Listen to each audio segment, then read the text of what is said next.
Assalamualaikum sir. Sir, I have cleared my initial interview from ASRC Panoakil.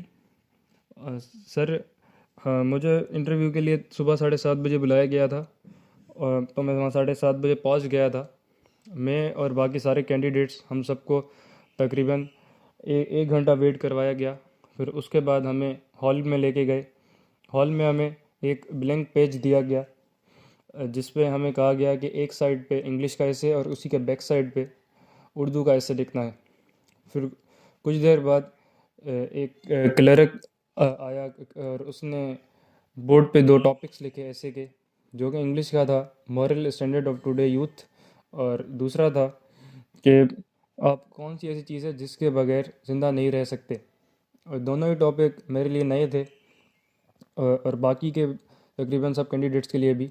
पर मुझे एक benefit था कि मैंने सर की क्लासेस ली हुई थी और मुझे पता था कि इस एसए की हेडिंग्स और टॉपिक से कैसे एसए की डिटेल्स निकालनी। तो सर ने मुझे जैसे कि कहा था कि इस एसए को 3 हिस्सों में बांट देना है: इंट्रोडक्शन, मेन बॉडी और कंक्लूजन। मैं जितनी अच्छी इंट्रोडक्शन डिटेल में दे सका मैंने दी। उसके बाद जब बारी आ गई मेन बॉडी की, तो मेन बॉडी एसे का मेन पार्ट है। इसे इसमें आप जितने भी पॉजिटिव पॉइंट ऐड कर सकते हैं करें, क्योंकि यही वो जगह है जहाँ आप अपना ऐसे लेंदी कर सकते हैं। इसके बाद फिर लास्ट आ गया इंट्रोडक्शन। इंट्रोडक्शन कुछ भी नहीं, आपकी एक राह, एक एडवाइस, नहीं भी नहीं तो ऐसे की एक समरी है। इसके दोनों ऐसे लिखने के बाद हमसे ऐसे लिए गए, और ऐसे की टाइम ड्यूरेशन थी 6 मिनट ईच। फिर हमें वापस तकरीबन 1 घंटे का वेट करवाया गया। इसके बाद हमें 3 ग्रुप में डिवाइड किया। इन टोटल हम 18 बंदे थे। मैं फर्स्ट ग्रुप मेंबर था, फर्स्ट ग्रुप का पहला मेंबर था जिसका ऐसे था। फिर हमें नीचे इंटरव्यू रूम के पास लेके गए। वहाँ एक वेटिंग एरिया था इंटरव्यू के बाहर, रूम के बाहर। वहाँ हमें कुछ मिनट वेट करवाया गया। फिर मेरा नाम कॉल हुआ। उन्होंने कहा कि आप यहाँ से खड़े हो जाइए, जैसे ही बेल रिंग हो तो आप अंदर जाइएगा। कुछ सेकंड ही खड़े होने के बाद बेल रिंग हुई। मैं इंटरव्यू रूम के पास गया। मैंने दरवाज़ा खोला, ज़रा सा खोला, और मैंने इजाज़त ली कि सर मैं आई कम इन। तो मुझे उन्होंने रिप्लाई में कहा यस यू कैन। मैं फिर अंदर गया, मैंने उन्हें सलाम किया। उन्होंने हालांकि मुझे सलाम का जवाब नहीं दिया, पर मेरा फ़र्ज़ बनता था, मैंने उन्हें सलाम किया। फिर मैं जाके कुर्सी के पास खड़ा हो गया। वहाँ मैंने कुछ सेकंड वेट किया। उन्होंने मुझे देखा और मुझे कहा कि यू मे सिट। मैंने थैंक यू कहा, मैं उसमें से बैठ गया। और फिर उन्होंने मेरे से पहला सवाल कहा कि can you introduce your self in few lines. मैंने एक अच्छी खासी इंट्रोडक्शन तैयार की हुई थी, जैसे कि मुझे सर ने कहा था, पर मैंने कुछ ही शुरुआत की लाइनें बताई। तो उसके बाद उन्होंने मुझे रोक दिया। उन्होंने कहा गुड इनफ। और फिर उसके बाद उन्होंने मुझसे मैथ्स से कुछ सवाल पूछे, जैसे कि difference between rational and irrational, difference between acute and obtuse angle. इसके अलावा एक तीसरा सवाल था जो कि मुझे इस टाइम याद नहीं आ रहा। अब वो मुझे नहीं आया तो मैंने उसके लिए सॉरी कहा। उन्होंने मुझे रिप्लाई में कहा नो प्रॉब्लम। फिर उसके बाद उन्होंने कुछ जियोग्राफी के सवाल पूछे कि कौन से ऐसे 5 दरिया हैं जो पंजाब में फ़्लो करते हैं। मैंने नाम बताए। फिर उसके बाद उन्होंने कुछ माउंटेन रेंजेस के नाम पूछे, मैंने वो बताए। फिर उसके बाद उन्होंने मेरे से पूछा कि पाकिस्तान की सबसे बड़ी पीक कौन सी है, मैंने बताया। फिर इसके बाद उन्होंने कहा कि इस जो आपने माउंटेन रेंज का नाम बताया है, इसकी हाइट कितनी है, मैंने बताई। फिर लास्ट में बारी आ गई स्पीकिंग टॉपिक की। उन्होंने पहला स्पीकिंग टॉपिक मुझे दिया काइंडनेस, जिस पे मैं कुछ खास तो नहीं, 2 से 3 लाइन ही बता सका, और मैं फिर चुप हो गया। तो उन्होंने मुझे कहा कि इसके इसमें आप और कुछ ऐड कर सकते हैं। तो मैंने कहा sorry sir, this is all I know. तो फिर उन्होंने मुझे दूसरा स्पीकिंग टॉपिक दिया कि बेनिफिट्स ऑफ हेल्दी ईटिंग। मैंने उस पर अच्छा खासा एक पैराग्राफ सुना दिया। तो उन्होंने उस पर गुड कहा।